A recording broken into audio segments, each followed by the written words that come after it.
You just watched Deming's red bead experiment in section 2.2. We had the white bead company that was in the business of producing white beads. Any red beads were considered a defect. Things we learned included that variation exists in systems. It can be predicted if stable.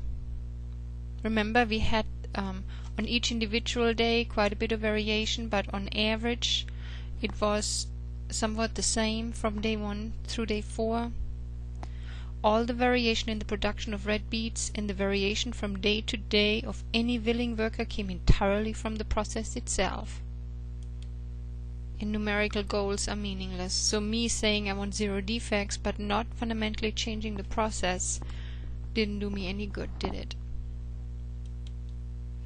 And who's responsible for the system? It's management, because they have the authority to apply resources to fundamentally change the system. So if you want an improvement in that process, you have to change the system.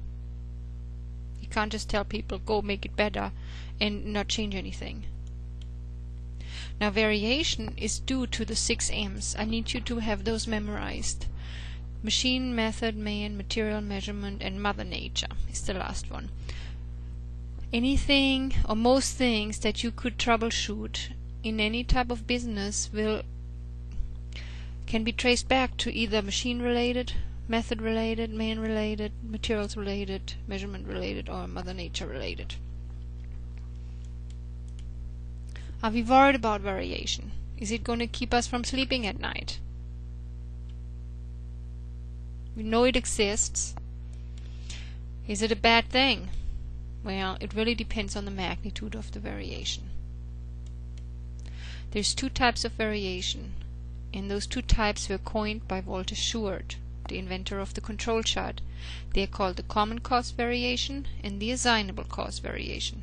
I need you to know those 2 terms really well, because we're going to use those 2 terms all throughout the semester.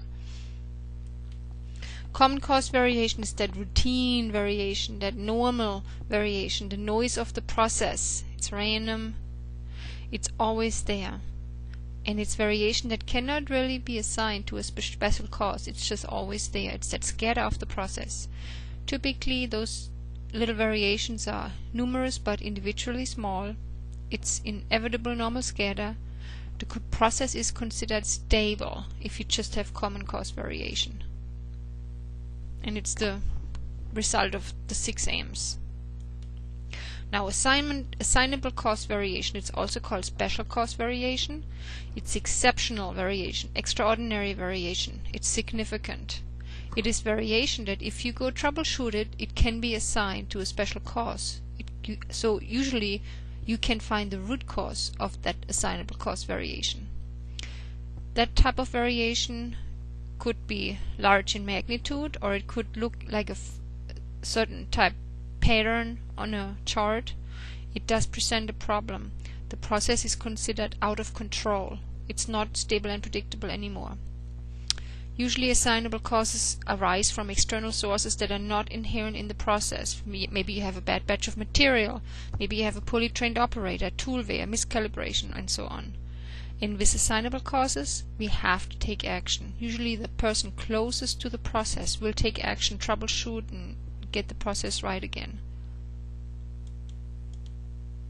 How can we differentiate between common cause variation and assignable cause variation? It's important to differentiate, because with common cause variation we typically don't take action.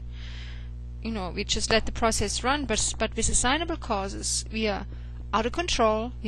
Who knows what our customer is getting, so we have to troubleshoot, we have to take action. So what tool is there that can differentiate between assignable causes and common causes?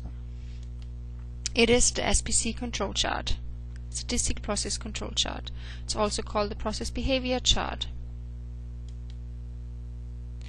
Now, before we talk further about the process control chart, we have to finish chapter 2 and keep talking about the quality advocates. We had just talked about Shewhart and that he was the inventor of the control chart. We talked about Deming, the red bead experiment, that was all about showing that variation exists in a process, and that there is two types of variation: assignable cause variation and common cause variation. Now we're still talking about Deming. Your book talks about Deming's theory of profound knowledge.